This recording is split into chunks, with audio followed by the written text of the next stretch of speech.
You guys fancy going to Switzerland? Big gulp of fucking champagne. You are pussy.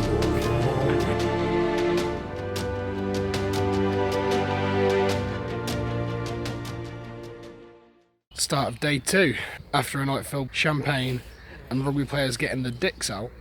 We're all feeling a little bit rough today. I've just used the shower, felt like my bollocks were being sandblasted off. But other than that, we're in high spirits. We're going to pack up, get our shit on the road again. So day 2's main plan is to head down to Geneva and the Ideal Palace, or Palais de Ideal. My French isn't too great. I figured out how to say beer, which is the most important thing. Everything's packed up. We are ready to go.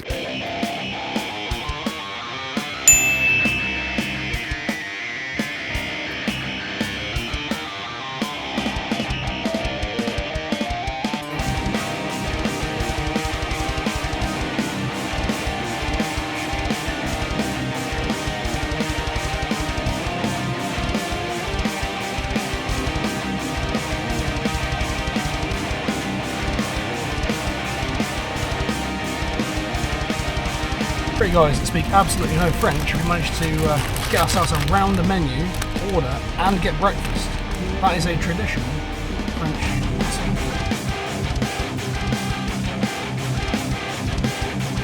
First bite of a legitimate French croissant.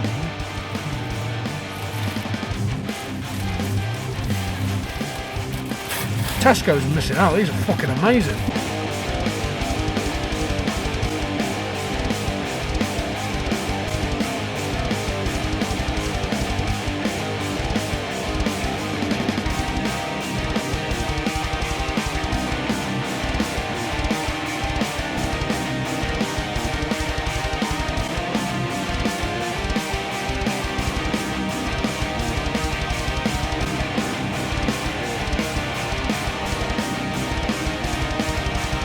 So, day 2 is closing to an end.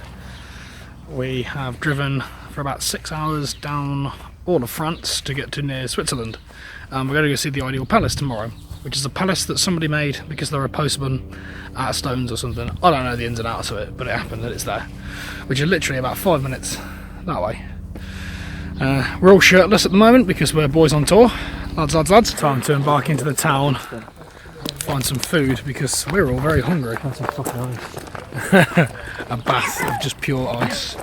It's still about 30 degrees. I don't think I've ever been so sweaty in my entire life. Just left the campsite, having a nice stroll into town, find out what's going on. They really like the bins here. I think one's for human remains. So we're all suitably well fed. We're just taking a nice little stroll to let the pizza go down.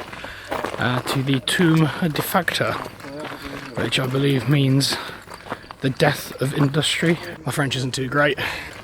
Maybe. I don't quite know. I don't get it. I'm not French.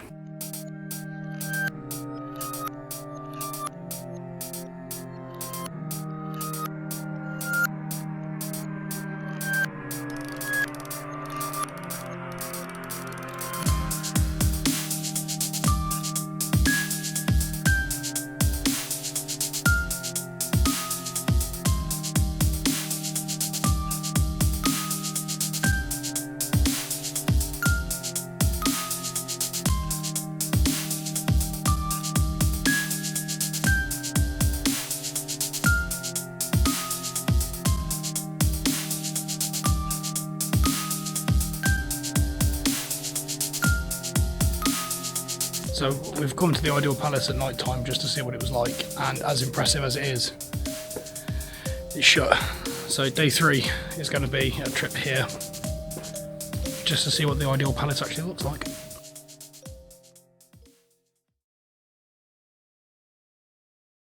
It's day 3 now.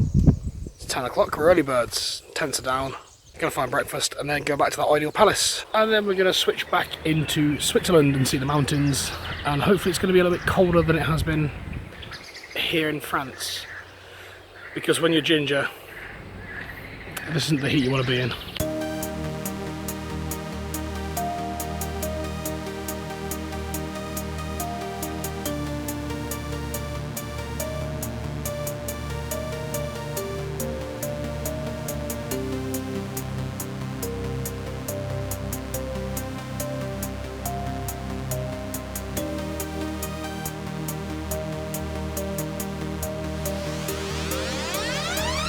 So we've made it to the ideal palace. It's a palace that's ideal. I'll give you a bit of a history lesson. Built in 1637 by a postman, evidently not working for the Royal Mail, because if he was, none of the posts would have been delivered on time.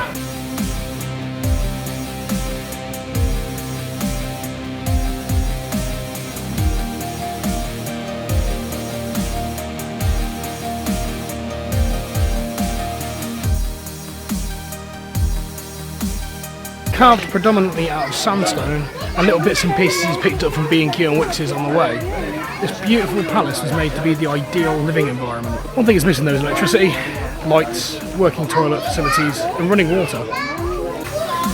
Hello. So we're about to descend into one man's personal madness through these intricately carved staircases. Truly is a sight to behold. Let's go and find out what it looks like inside.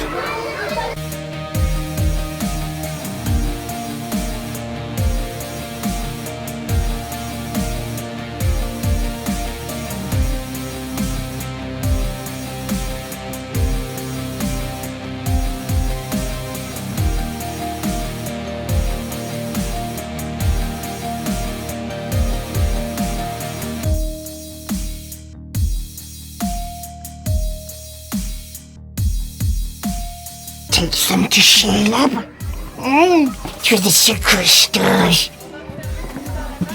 So come the boneses, eat the skinses.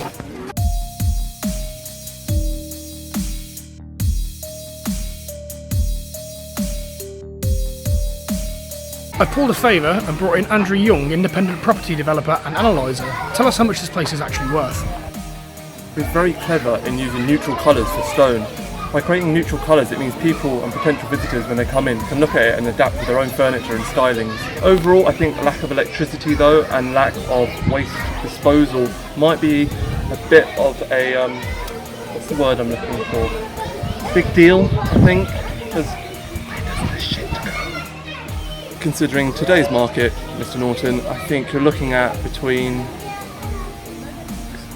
€2 million, give or take the area. And if you're unsure about the full life-size version, here's one made out of Kinects, Meccano and lollipop sticks. Lovely time in the south of France. Been to the Ideal Palace, or the Palais d'Ideal. I think that's how you pronounce it. Again, we're all shirtless, removing our tents because topless parade is the best. Plan is now to head across the border into Switzerland towards Lake Geneva.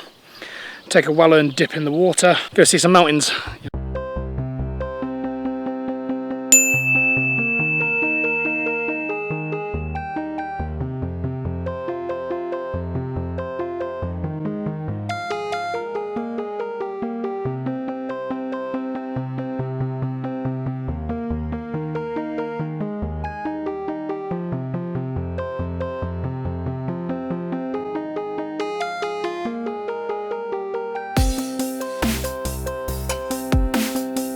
The fabled pizza plant.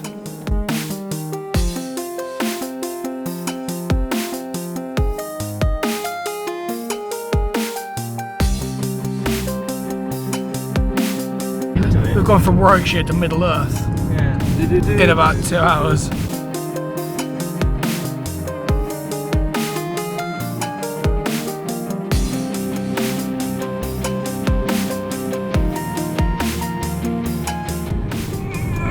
See the light.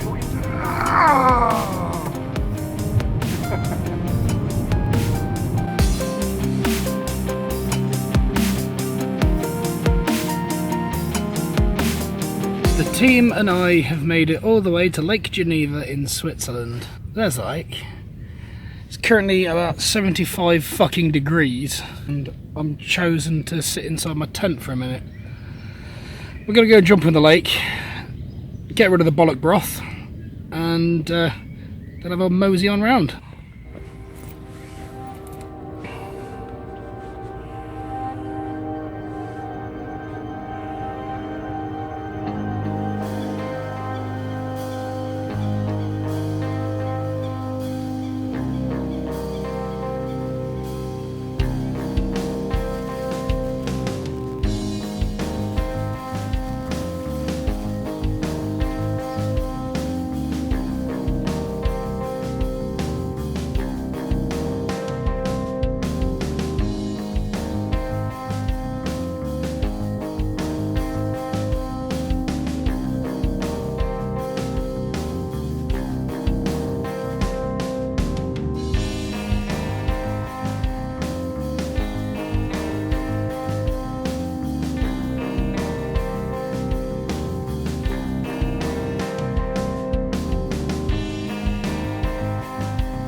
Dave and Andrew, and Hello. Adam, who's not really getting involved in anything here. So antisocial these days. He's taking his own photographs because he's got to be better than everyone else. Look at me, my fancy phone. Me with my fancy iPhone. And the screen's not even cracked yet.